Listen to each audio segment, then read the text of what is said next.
is bound to achieve nothing in America after the shooting of Michael Brown in August this year. The grand jury in Missouri ruled that there was no case to answer for the officer, Darren Wilson, who since hit the media claiming that he has no sleepless nights and does not regret shooting the unarmed 18-year-old Michael Brown dead. The case has provoked riots all over America and in Ferguson itself. And yesterday in London there was around 1,000 people that took to the streets of London and protested outside the US Embassy and also marched along Oxford Street in central London, protesting about in solidarity with African Americans. We'll be talking to Marcia Rigg-Samuel from the United Family and Friends campaign in London. They are a group that represent the families of those who've died in police custody here in the UK, and they are showing solidarity with America. We'll be talking to Marcia a little later on. We'll also be talking about a controversial art exhibition featuring a human zoo of African actors who are displayed in subjugated poses with slave shackles around their neck and other such imagery. This is an exhibition which has been put on by the white South African artist Brett Bailey. It caused a huge controversy in London when the Barbican Art Centre were proposing to show this. It was defeated, and the Barbican eventually pulled it after sustained protests in London and also a petition of 23,000 signatures. Now that exhibition hasn't gone away because in France today there's a demonstration taking place in Paris by Parisians, mainly black Parisians, who are also protesting about the exhibition, which is due to be shown at the Gérard Philippe Theatre in just north of the city centre in Paris. They've also been collecting a petition as well. They've reached 19,000 signatures, very much following the campaign tactics of London. But are Paris likely to be as successful as the London anti-racist campaigners were or not? We'll be exploring those issues with Sarah Myers from Birmingham, who led the campaign in London. We'll be talking about all of that and much, much more. But first, let's review the papers with my very special guest, Champagne Lola Jaye. How are you, Champagne? I'm very well. Thank you for having me once again. How have you been? Yes, I've been very well, thank you. I've been good, slightly getting over a slight cold. Man flu. But man flu. Of course, whenever men get flu, I actually believe that man flu is real, that it's 200 times worse. It's almost like childbirth when it comes to men. You poor thing. You poor thing. We've got a lot to cover, a lot of issues to cover, and obviously with the news today regarding Ferguson, so it's good to me. I might be a bit emotional. Well, I think, I'll try to rein it in a bit, but we have sometimes they say that TV broadcasters and journalists should be impartial, should just have this. Absolutely, it's impossible because we are who we are, and we all have opinions, and we need to wear them. Absolutely, a lot of stuff to pick through. Absolutely, today's show, definitely. Let's start with The Guardian. The Guardian have reported today asking how toxic is the England flag today. This is the Cross of St George flag. Just read a little bit out from the Guardian. They're saying that people sneer at the flag, but it's moved on, the Cross of St George, since the days in the 1970s when it was hijacked by the far right. And you know what's coming into my mind, there ain't no black in the Union Jack. Yes. This story is interesting because I think obviously when it's being tainted by the BNP, and so every time you see it, that's really good marketing right there. Or maybe bad marketing for the Union Jack, but every time you see it, that's what comes to your mind. There ain't no black in the Union Jack. So we cannot identify with what it represents, and it's we're a diverse society, multicultural, etc., etc. So it's an interesting point because surveys have been done of the black electorate, black population in Britain, and they are more likely to identify with the Union Jack than they are with the Cross of St George. Oh, see, me personally, when I see the Union Jack, I don't feel connected to it. But the Cross of St. maybe. Do you feel more connected to the Cross of St I wouldn't say more, but I'd say yeah. But because, you know... But why? But why? You're going to laugh at this because the football. Well, it's true. Since I think about Euro 2006, and it became really popular, and suddenly there were England flags everywhere, or Cross of St George flags. But you know the thing is, and I don't know what you feel about this, is that at the time when England were doing reasonably well as England can possibly do in football match. Well, it's true. It was acceptable at the time, but as soon as the tournament ended, anybody who had a Cross of St George flag up, you instantly you then questioned their motives again. Exactly, and also with this news about the MP, Emily Thornberry from Islington. What do you think about that? Do you think she should have resigned? Because the reason why she is said to have resigned is because Ed Miliband and the Labour Party are very sensitive about being seen not to represent the working classes and sneering at the working classes. I don't think it was really a resignation situation, you know. Do you think it shows Ed Miliband's weak? Yeah. See, I prefer the brother. I really do. I really do prefer the brother. But it's a really interesting subject because, as I said, the Union Jack, I don't particularly look at it and say yes, apart from maybe when the Olympics are on, you know. And so it's interesting. I would like to know what our children think of the Union Jack as opposed to our generation, because I think you might get different views regarding how they see it. Yes. Of course, if Scotland had voted for independence, then perhaps we would have had to replace the blue from the Saltaire. We could have had some black in the Union Jack. Yes. That was an opportunity missed. Absolutely, yes, or even some pink, as you're very resplendent in pink today. Let's move on to the Telegraph. The Telegraph is saying, why has the government unfriended Facebook? This follows the killing of Lee Rigby, the soldier, by Michael Adebolajo and the other Michael. Yes. And the government are effectively saying, look, Yes, they're blaming the Facebook and Twitter, but particularly Facebook, rather than the failures of the security services. It's disgusting. I mean, let's take some responsibility for this because, again, the red flags were raised with these guys for a very long time. They were being watched. And then they were taken off the watch list twice. We have to ask questions why. Is it just Facebook's fault? Or do you think the government are actually using this as an excuse to try and get their claws into our personal business? But then they have these, they're allowed to go. I remember with the Tottenham riots and they shut down BBM and all sorts of stuff like that. So if it's good in one scenario, why can't it be good across the board? This is ridiculous. Blaming Facebook, really? Come on. No.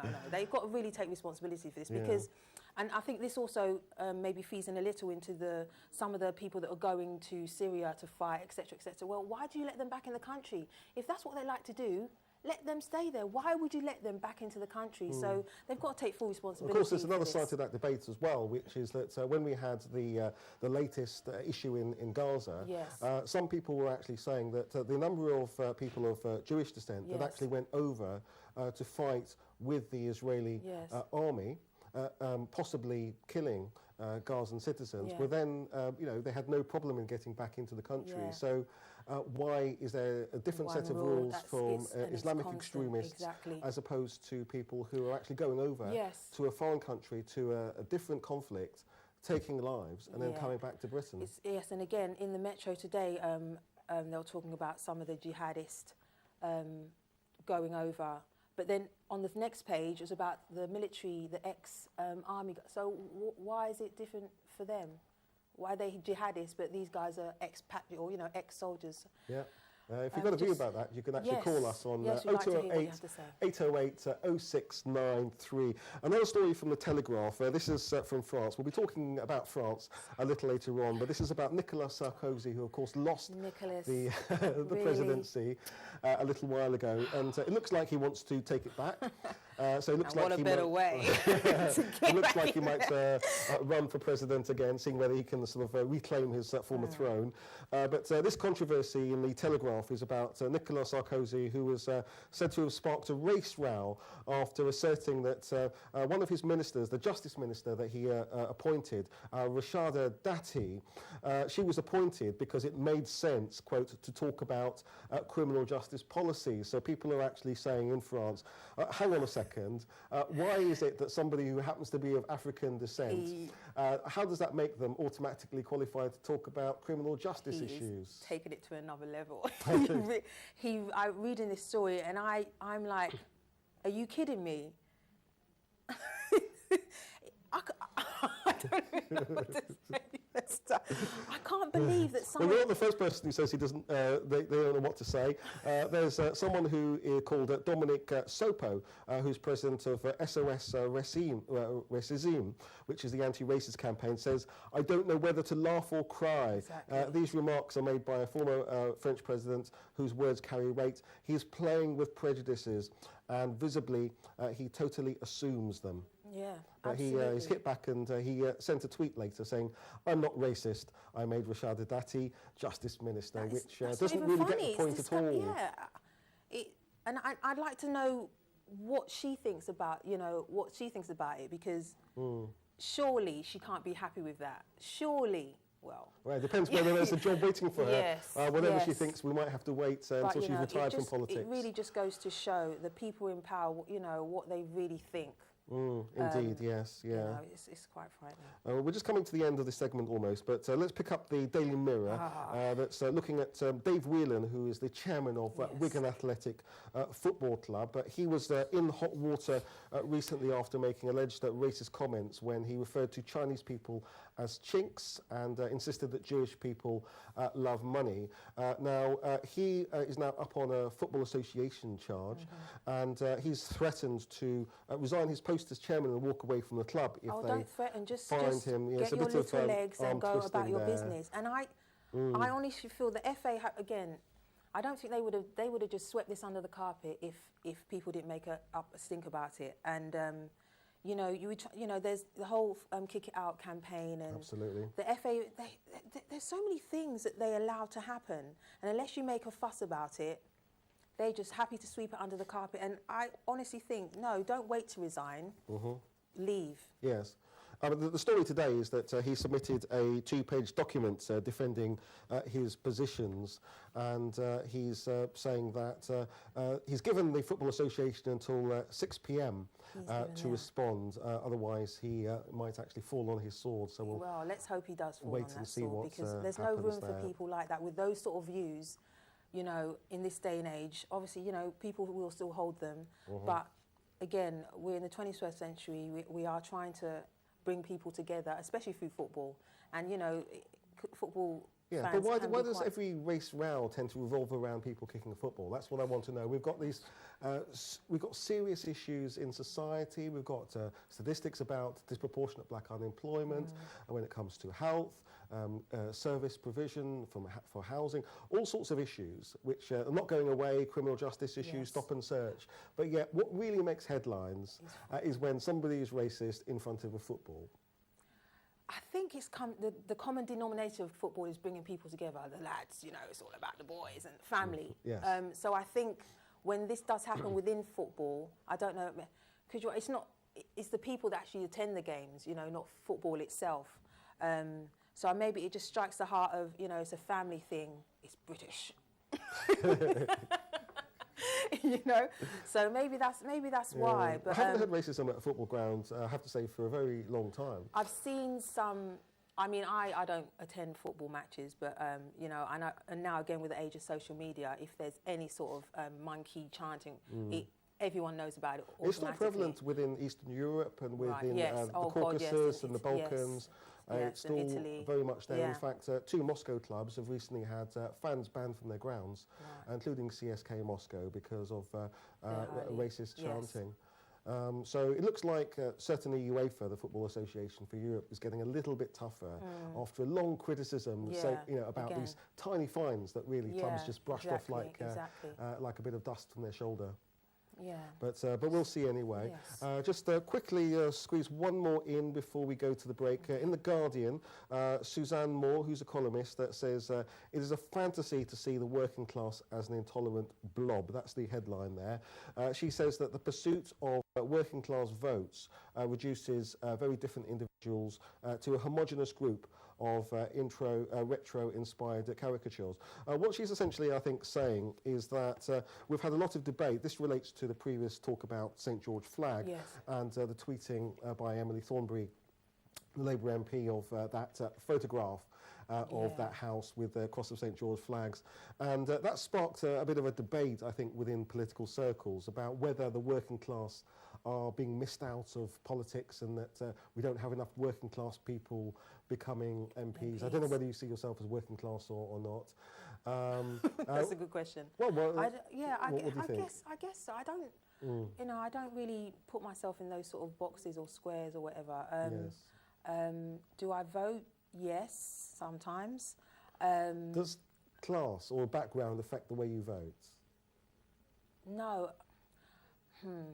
I think if you can relate, so I guess if someone of working class can't relate to an upper class person, then maybe yes. But for me, if I relate to you and your policies, then that's what I'm going with. So no, but I think we have a history of this class war, which does definitely affect politics and the way it's, you know, meted out and the way people talk about it and the way people vote and the way voters, you know, and politicians target us. So I think that's an individual thing, definitely. Absolutely. So stay with us, Champagne, Lola, Jaye. We're coming to a break now. We'll be coming back talking about the riots or uprisings, depending on your point of view, that have taken place in Ferguson, Missouri over the last few days, which have spread now to around 20 cities around the United States, including Oakland, California and Washington as well. These are as a result of the grand jury verdict in Missouri, who ruled that the police officer, Darren Wilson, has no case to answer and should not face any criminal charges whatsoever as a result of shooting dead in August the 18-year-old teenager, Michael Brown. This has provoked a great deal of angst. The Twitter handle Black Lives Matter has been trending worldwide, and yesterday there was a protest in London with over 1,000 people taking to the streets outside the US Embassy and marching down Oxford Street as well. We'll be talking to Marcia Rigg-Samuel from the United Family and Friends campaign right after this break.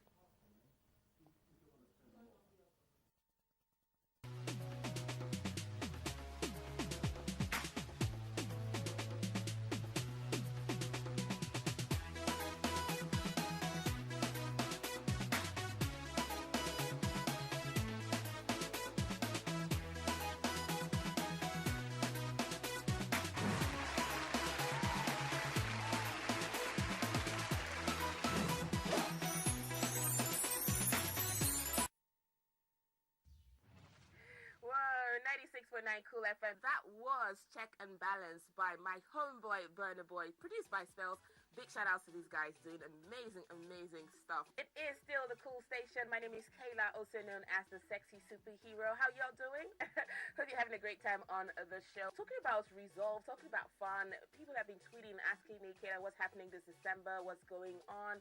Where are we supposed to be hanging out? Well, the very first annual Ben TV Awards 2014 is taking place on the 11th of December. And they're having nominees and autograph party. Now, I just want you to be part of this party, honestly, because it's going to be the biggest party of the year.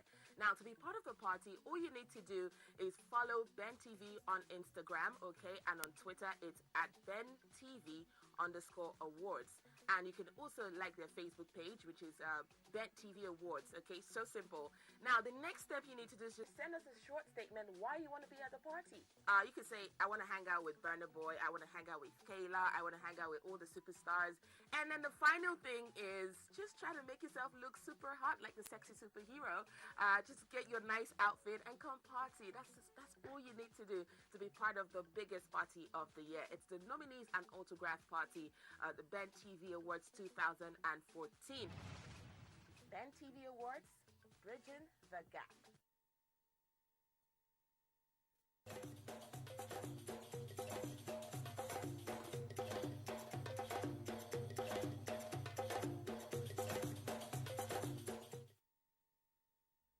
Welcome back to the Big Ben Show with me, Lester Holloway, and I'm also here with Champagne Lola Jaye as well. As I mentioned before the break, we're now talking about the uprising or riots, depending on your point of view, that have taken place across the United States, starting in Ferguson, Missouri, which which erupted in flames after the grand jury of 9 white people and 3 black people ruled that the police officer, Darren Wilson, is not to face any charges whatsoever after shooting dead the 18-year-old teenager, Michael Brown, in Ferguson in August.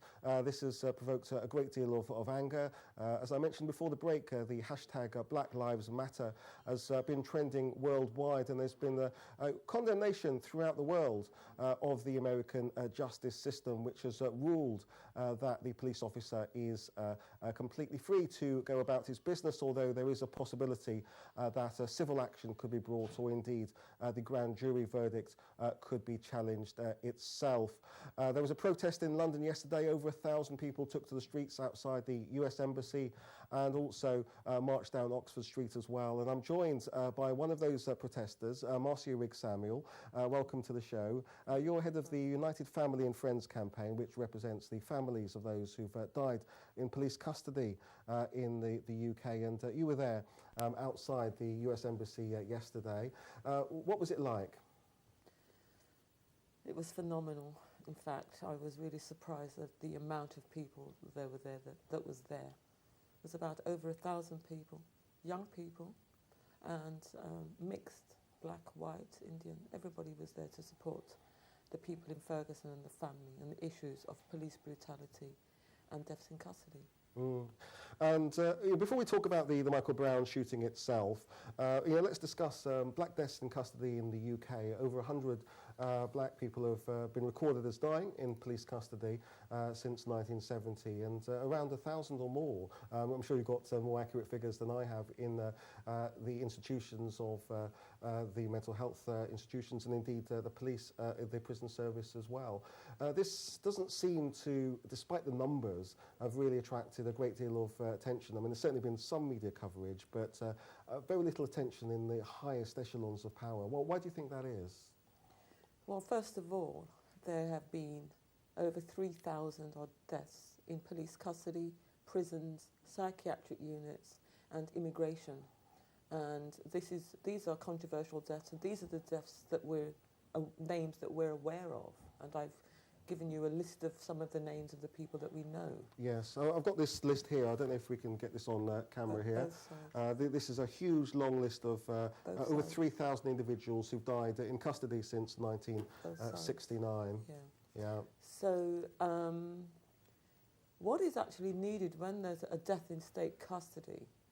It's very difficult for a family to first of all deal with the death and the questions that they need to ask. They don't have answers. But it's very important that they have a campaign. Without a campaign, it's very difficult to bring the issues into the public domain and to bring full awareness of what's actually happening.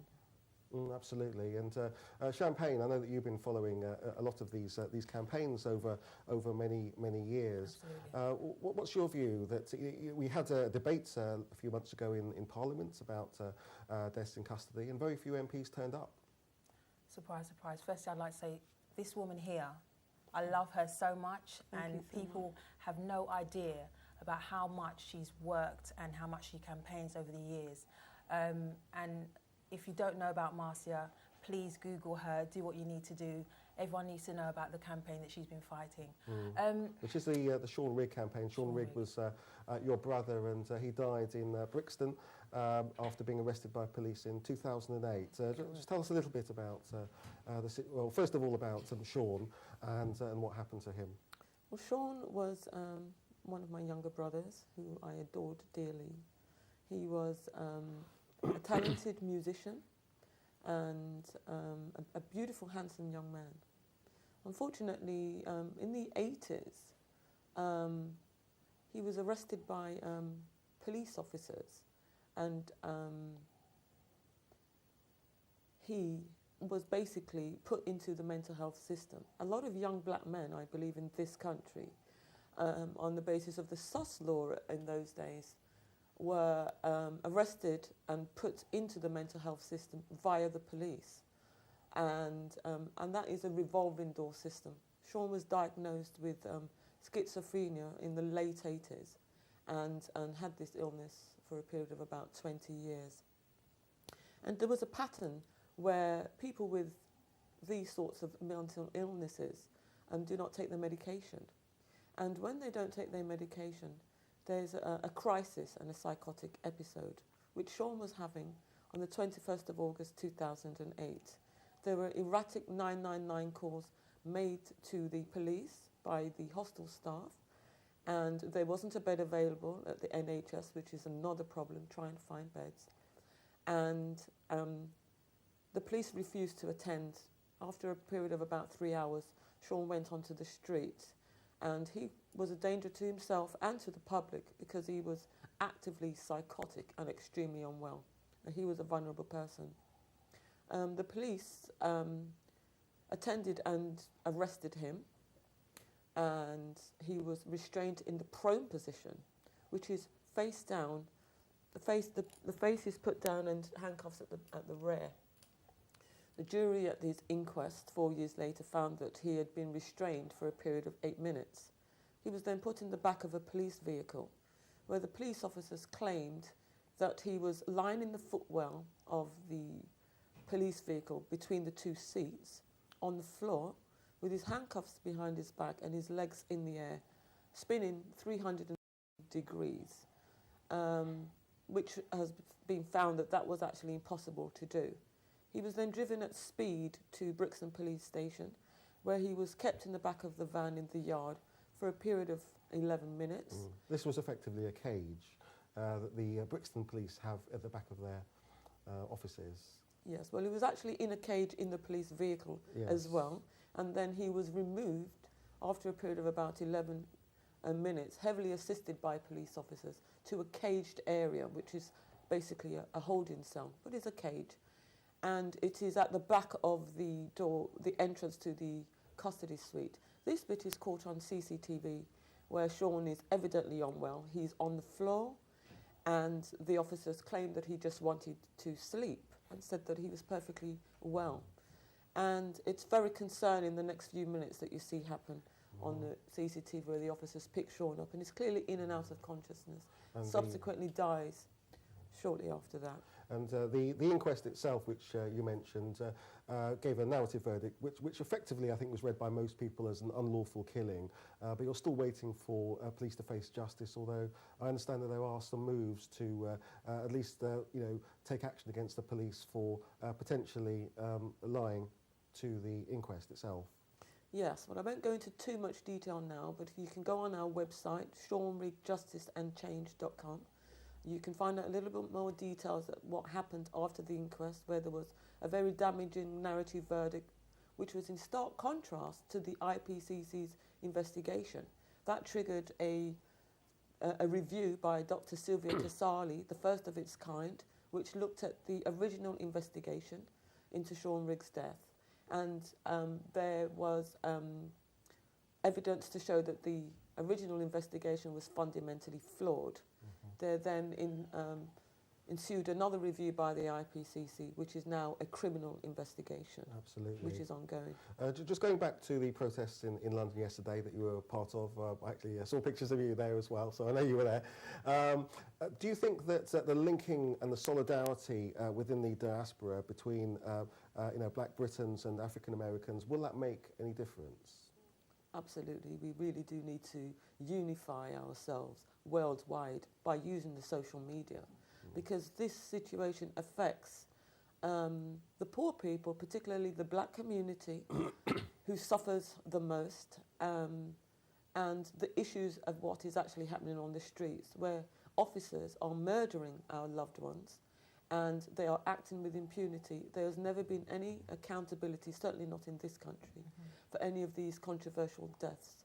And there really does need to be a political will for the government to change the law so that officers are made accountable for these deaths. Until then, I don't think anything will change. Yeah. Champagne can ask you the same question as well. Do you think that showing solidarity with what's happening in America, what's happening in Ferguson, Missouri, will make any difference? Oh, absolutely. I mean, I didn't know about this, and I saw the videos on Facebook, and it was a beautiful thing. And absolutely, but some people say, I saw some statuses saying that, oh, you're up in arms about something that's happened in America, blah, blah. But what affects one affects all. And, if you think that it's not an issue to you, you really, you have your blinkers on. And I think we need to wake up to the fact. Definitely, definitely, yeah. we have to work in solidarity. We've got some statistics here that Michael Brown was the 900th and 35th black victims of police arrest-related deaths in America in just 6 years. That's over 150 a year, or 3 a week. And black men in America are 4 times more likely to be shot dead by police than white people. It's mainly young black men, up to 24 years old. So clearly there's something going wrong there. Well, the figures and the statistics, just that by itself, shows that there is really a serious problem here, and it's institutional racism. And this really has to stop. Enough is enough. It's been going on for decades, and that's why it's so important that all communities worldwide are watching in order to put severe pressure on the institutions and the government in order to make real effective change. And people were watching Barack Obama as well, because he made a statement shortly after the verdict of the grand jury in Missouri. And some people were actually saying that he was quite weak. He wasn't condemning the situation enough. He wasn't identifying racism and indeed the underrepresentation of black people in the St. Louis police force than he should have been. I don't know what you feel about that, whether you feel that the President of America could have done more to try and move things forward. This is his opportunity to do just that, as a black man, first of all, who's representing the country. And I'm sure he's aware, he did accept that, he agreed that he was aware of the frustration that this causes and that he understands. And he should take this opportunity by for want of a better word, but by his palms of his hands. By his shorts and strike, curlies, yes. And strike while the iron's hot, because this is a situation that has been happening for hundreds of years in the black community. So how can we take things forward? Because I know that you brought in a list of over 3,000 individuals who've died in police custody here. 1,000 people have died in just 6 years being shot by police over in America. We've had this protest. Sometimes we have protests in solidarity. We've had protests outside the American embassy for Mumia Abu Jamal and other situations that have gone on over Trayvon Martin as well. But then the protests go away and nothing seems to happen. So how can we, in the UK, as black citizens here, take things forward in solidarity with America from here on in? Well, first of all, for the families, it doesn't actually go away, because we still have the legal issues and so forth. We're actually victims ourselves. We're trying to beat down the system to try to make real effective change there in our individual cases. And the cases are individual. But there is a stark pattern between all of the cases. And it's vital that we should use social media for the families to unite together. And our unity will be our strength in that. To show the similarities in all the cases where officers deliberately lie, CCTV goes missing, notebooks go missing, officers are not interviewed. And, the list goes on, where there's a similar pattern in all the cases. There really does need to be a political will to change the law to do that. And I think if the world stands together, because it affects everybody, then we could put pressure on that. Okay, thank you so much, Marcia Rigg-Samuel from the United Family and Friends campaign for joining us. We'll be taking a break very shortly, but we'll be coming back talking about protests today in Paris after the white South African artist Brett Bailey is due to put on an exhibition called Exhibit B in Paris. Over 19,000 people have signed a petition demanding that the show does not go ahead, and those protests, as I said, taking place in Paris today. We'll be speaking just after the break to someone who led the campaign in Britain in September to stop the exact same exhibition taking place at the Barbican in London, where over 23,000 signatures were collected, and there were sustained street protests over that particular case. We'll be finding out a bit more about what's going on in Paris and talking about looking back at the campaign in London just a few months ago. So join us after the break for all of that.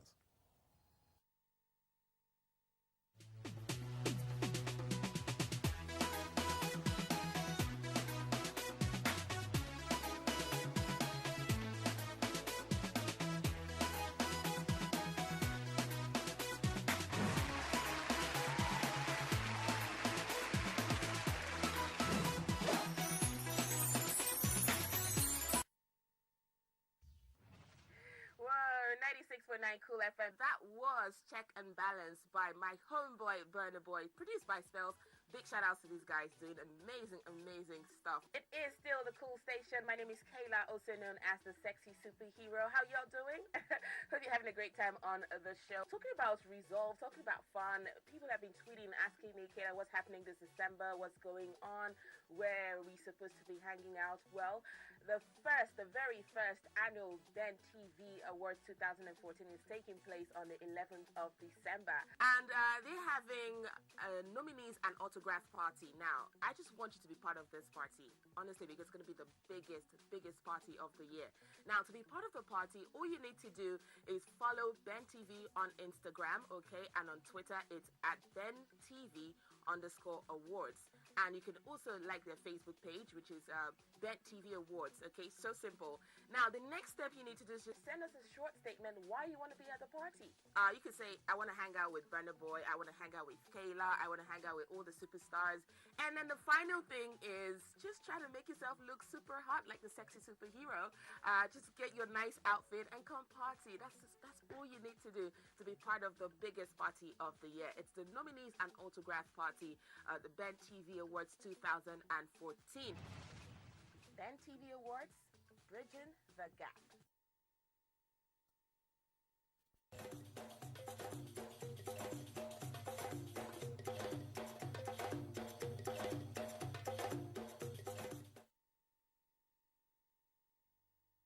Welcome back to the Big Ben Show with me, Lester Holloway. We were hoping, and we are still hoping, to bring you that story and that interview about the protests in Paris over the exhibition which has been branded racist. Hopefully we will get there in the end, but in the meantime we're going back to the papers with Champagne, Lola, Jaye, and looking at some of the stories here. I'm looking at the Sun newspaper. They're going on their front page with EastEnder Shirl race hate rap. I'll just hold that up there. That's the Sun there. This is a story about the EastEnders star or actor Linda Henry, who plays the actress barmaid Shirley Carter, and she's been charged after an incident in Greenwich in southeast London. So that's going on. It was actually a Jamie Oliver restaurant. No connection between the incident and Jamie Oliver, of course. But of course, it's an ongoing case, so we can't say too much about it or imply any guilt in any way. But I don't know if you watch EastEnders, but everyone. I was in Bad Girls with her, and you were? She is lovely. Yes. But obviously, you don't know someone, and we don't know the full story. So that. There are times when people in heated discussion might say some things that not everyone wants to hear them say. So who knows? Well, we don't know what she said, of course, and it's for the jury to decide. Exactly. But if somebody, just takes an example, actually comes across as being non-racist, but if they've had a few drinks or whatever, and then they come out with something, that something that's in them was inside them. Yes. Possibly, but we'll have to see. And of course, Linda Henry herself vows to fight these allegations tooth and nail. as she Tooth says. and So nail. we'll wait and see what happens Yeah, there. let's hope. You're looking at the Metro there. Yes. Now, you know I'm a lover, Lester. I'm not A a lover, fighter. not a fighter, yeah. And you know the Metro has this rush hour crushes. Do you read them? I hope not. No, I tend not to read them, no. One just caught my eye, which I think is really, really, really cute. To the Horn of Africa beauty with the curly hair on the 810 at Green Park. What it shows actually with London, this whole thing, Yeah. is we've got so many people in London. I think it's about 7 or 8 million people. Yeah. We're all rushing about, and those that are looking for love are very, very likely to miss them. They're going down on the escalators, someone's and going up. someone's going up, and it's the look of love. Or perhaps it's not the look of love, it's just somebody who's casting around, looking to try and get out of that rat hole called the London Underground. And but that look of love wasn't quite the look of love, it was a look of frustration. Lester, come on. Which can easily be confused, let's be honest, really. I think it's just so sweet, you know. Yeah, but it is sweet. I'm interested that the people that actually write in, like, Yes. really? You got time for this? Is it someone's making all this up? Example. Give us another Let's see. example, To the gorgeous lady on the High Barnet tube from Waterloo, exchanging cheeky smiles wasn't enough for me. Yeah, but hold on a second. Anybody who's at High Barnet, any woman is going to think they're a gorgeous woman, surely. So that narrows it down probably to about 300,000 people. Exactly. Let's have one more. To the beautiful redhead at Pontoon Dock with a smile that lights up these dull mornings. Fancy cuddling up and keeping each other warm? That's going a little bit too far. You haven't actually even had a date yet. You're already talking about cuddling up. I love think it. That people are definitely getting away with their flights of fancy now, I think. It's lovely though. Love, you know, love is a good thing. It's a good thing. It is. And of course, Valentine's Day is still a very, very long way away. But we're anti-Valentine's. Yeah. Well, what do you think about, there was a very controversial issue in the papers a little while ago where there was this American that, he wasn't American actually, he was American in fact, and he had this sort of really crude dating advice that he was given. He was actually denied a visa. Dating guru. A dating guru, so-called. He was going to hold a boot camp for On British men about how to pick up women, which sometimes involves grabbing them around the throat. I saw some of those images, pulling them up against the wall, which is just absolutely ridiculous. Now, I think we can all agree that he's a vile person who teaches methods that they're not even methods; they're just completely from the Stone Ages. But from a sort of libertarian point of view, should he have actually been banned from the UK? See, there's that whole freedom of speech thing, isn't there? Yes. He would have actually caused damage. If any of the men who attended his boot camp then went on to had actually gone on to do the sort of things he's talking about, right, he would actually be encouraging them to be committing sexual assaults. But I think if men are going to do that, it's in those men anyway. Mm-hmm. Obviously, I don't know. It's a very thin line to ban someone from the UK for that. If he's inciting, I suppose, inciting sexual harassment or sexual violence. So it's a thin line. Me personally, I would have just ignored it, and people who's not into it wouldn't have gone to paid him any attention. But on the other hand, I think it's excellent that people stood up, women in particular stood up and said, we're not having any of this. Yes, absolutely. Over here. Yeah. I can only say only in America, right? Yeah, only in America. But coming over here, clearly, or not, as the case may be. A very shocking story, actually, from the Daily Mail here. Again, this is a court case, so there's no implication of guilt so far. But 2 police officers are accused of chasing an autistic man who's black down a street. His name is Farouk Ali. I don't know if we can get his picture up. He's heavily autistic, and he's got the mental age of a 3-year-old boy. And they are accused of chasing him down, and because they thought it was funny, they punched him in the face and threw him in a bin. This case is going on at the Aylesbury Crown Court, who've heard that officers tried to cover up their reasons for the chase, and that he was allegedly called, the P word was allegedly used, which is slightly bizarre considering that he is actually black, of African origin, and not of Asian origin at all. Well but that case is going on. The case happened in Luton. and it's happening in nearby Aylesbury Crown Court. So I think that's one to definitely keep a check on to see how that case progresses. Anything else in the papers that you've picked up? Well, I'm looking at the front page of what is this?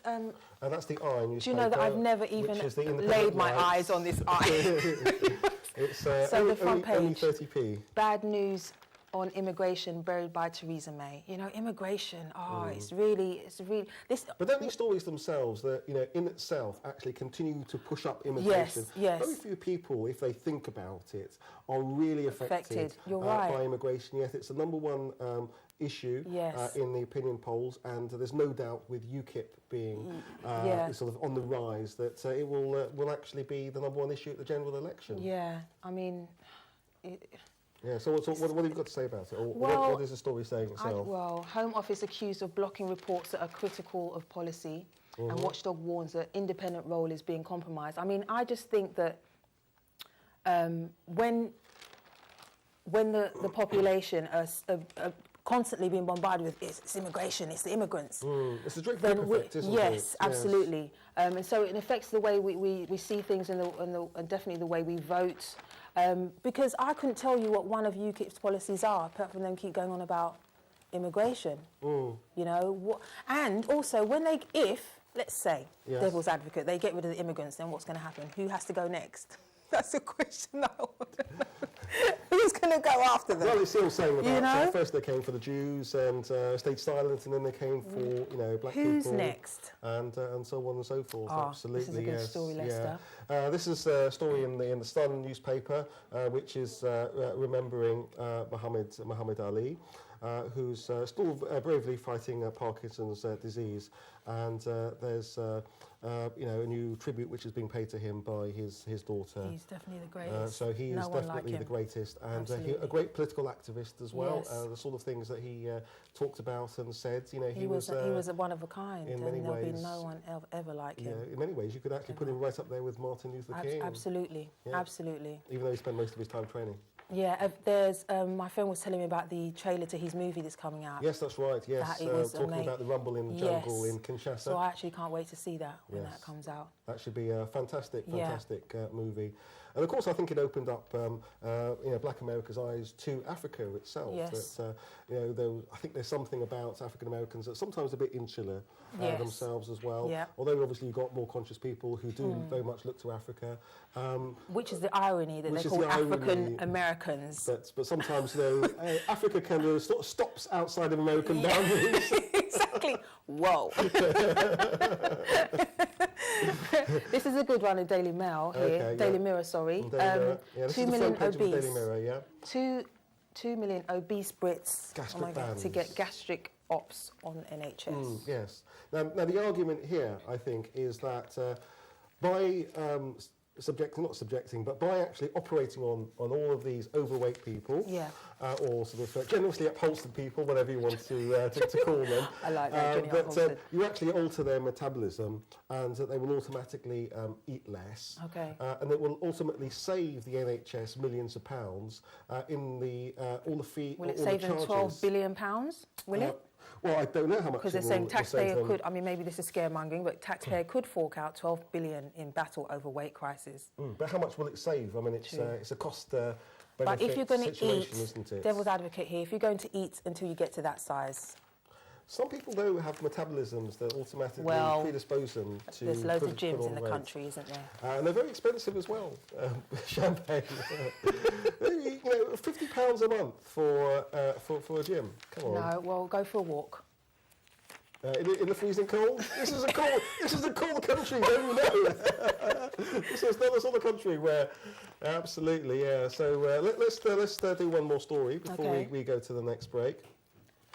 What have we got? What have we got here? Okay, well, let's just pick up a football story for now, because we've got all of the European games going on as well. Yes, and Arsenal did very well.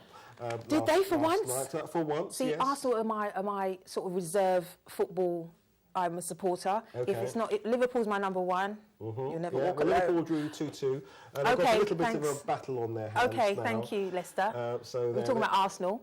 Anyway, Arsenal, well done, Arsenal too. I love their passion, and if I didn't support Liverpool, I'd definitely be an Arsenal. But Arsenal supporters crack me up when generally football supporters crack me up with their passion. We've got a picture there of Arsenal celebrating something. This must be them winning against low-grade opposition. That's about the best that they can manage. Yeah, and of course Manchester City, sort of won as well. I don't want to talk about them. No, okay. Well, let's not talk about anything at all now, actually, because I think we've come to the end of the show. So thank you so much. Thank you for having me, Lester, as always. Champagne, always a pleasure to have you on. Thank you also to Marcia, Rigg-Samuel, for joining us, talking about the protests in London, in solidarity with Ferguson, Missouri, and the shooting that happened over there of Michael Brown. I'm sorry that we couldn't bring you the story about France and the protests over the Exhibit B racist exhibition, but hopefully we'll come back with that. We'll see whether we can give you that next week and actually look back at what happened in Paris today. But for now, thank you so much for watching, and I will see you next Thursday at 1 o'clock. Check and Balance by my homeboy, Burner Boy, produced by Spells. Big shout outs to these guys doing amazing stuff. It is still the cool station. My name is Kayla, also known as the sexy superhero. How y'all doing? Hope you're having a great time on the show. Talking about resolve, talking about fun. People have been tweeting, asking me, Kayla, what's happening this December? What's going on? Where are we supposed to be hanging out? Well, the very first annual Ben TV Awards 2014 is taking place on the 11th of December. And they're having nominees and autograph party. Now, I just want you to be part of this party, honestly, because it's going to be the biggest party of the year. Now, to be part of the party, all you need to do is follow Ben TV Instagram, okay, and on Twitter it's at BenTV_awards, and you can also like their Facebook page, which is Ben TV Awards. Okay, so simple. Now the next step you need to do is just send us a short statement why you want to be at the party. You can say, I want to hang out with Burner Boy, I want to hang out with Kayla, I want to hang out with all the superstars, and then the final thing is just try to make yourself look super hot like the sexy superhero. Just get your nice outfit and come party. That's all you need to do to be part of the biggest party of the year. It's the nominees and autograph party, the Ben TV Awards 2014. Ben TV Awards, bridging the gap.